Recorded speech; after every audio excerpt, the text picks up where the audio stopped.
স্বাগতম সবাইকে ডাগআউট আইজ এর ক্রিকেট আপডেটে। বাংলাদেশ ক্রিকেটে এখন একটা জোরের আভাস পাওয়া যাচ্ছে। কারণটা আর কিছুই নয়, বাংলাদেশ ক্রিকেটে ফিরতে যাচ্ছেন বিশ্বের নাম্বার 1 অলরাউন্ডার সাকিব আল হাসান। ইতিমধ্যে বিসিবি জানিয়েছে তার মামলার বিষয়গুলো নিয়ে ইতিমধ্যে কাজ শুরু করা হয়েছে। এটি নিঃসন্দেহে বাংলাদেশ ক্রিকেট এবং বাংলাদেশ ক্রিকেট ভক্তদের জন্য আনন্দের সংবাদ। বাংলাদেশের কোটি ক্রিকেট ফ্যানদের এখন একটা স্বস্তির সংবাদ যে সাকিব আল হাসান ক্রিকেট মাঠে আবারও ফিরতে যাচ্ছেন। কিন্তু প্রশ্ন একটাই যে তার মামলার ভবিষ্যৎ কি এবং সরকারের নীতিগত অবস্থান কি। হ্যাঁ, অবভিয়াসলি সরকার একটা নীতিগত সিদ্ধান্ত দিয়েছে বলেই কিন্তু বাংলাদেশ ক্রিকেট বোর্ড একটা ডিসিশন নিছে যে সাকিব আল হাসানকে দেশে ফিরিয়ে আনতে হবে এবং জাতীয় দলে ইনক্লুড করতে হবে। এবং অ্যাজ এ ক্রিকেট ফ্যান হিসেবে সবাই আশা করে যে সাকিব আল হাসান যেন আসন্ন পাকিস্তান সিরিজে দলের সাথে থাকেন। কিন্তু একটা প্রশ্ন বাংলাদেশ ক্রিকেট ভক্তদের মনেও কি দিচ্ছে যে সাকিব আল হাসান তার প্রত্যাবর্তন ম্যাচটা কি রাঙাতে পারবেন। আন্তর্জাতিক ক্রিকেট থেকে কিন্তু উনি অনেক দূরে, উনি একটা গ্যাপ পড়ে গেছে ওনার এই 1.5 বছরে। সো এইটা কাভার আপ করা কিন্তু অনেক চ্যালেঞ্জিং।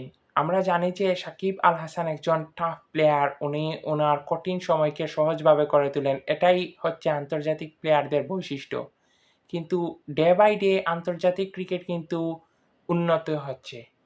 যেমন ধরুন, অনেক চ্যালেঞ্জ এবং ইয়াং ফাস্ট বোলাররা এই সার্কিটে এখন খেলে, যারা সচরাচর 150 স্পিডে বোলিং করে পেসার এবং স্পিনারদের মধ্যে অনেক ভেরিয়েশন আছে।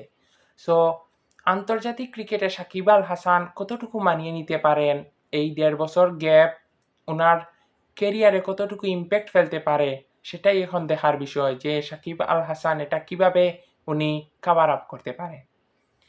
শেষ কথা হচ্ছে যে সাকিব আল হাসান বাংলাদেশেরই একটা সম্পদ, যাকে ঠিকমতো কিন্তু বাংলাদেশ ক্রিকেট বোর্ড ইউজ করতে হবে। হ্যাঁ, হয়তো ওনার একটা ফিজিক্যাল প্রবলেম আছে, যেটা 2023 সালে বিশ্বকাপে অ্যাটলিস্ট এটা সবার সম্মুখে চলে আসছিল এবং বিভিন্ন ধরনের বিতর্ক থেকে সাকিব আল হাসানকে কিভাবে বাঁচানো যায় সেই পদক্ষেপটা বিসিবিকেই নিতে হবে এবং পলিসি মেকিংয়ের ক্ষেত্রে বিসিবিকে আরও সাংগঠনিক ওয়েতে এটা হ্যান্ডেল করতে হবে, যেন প্রফেশনালিজমটা মেনটেন থাকে।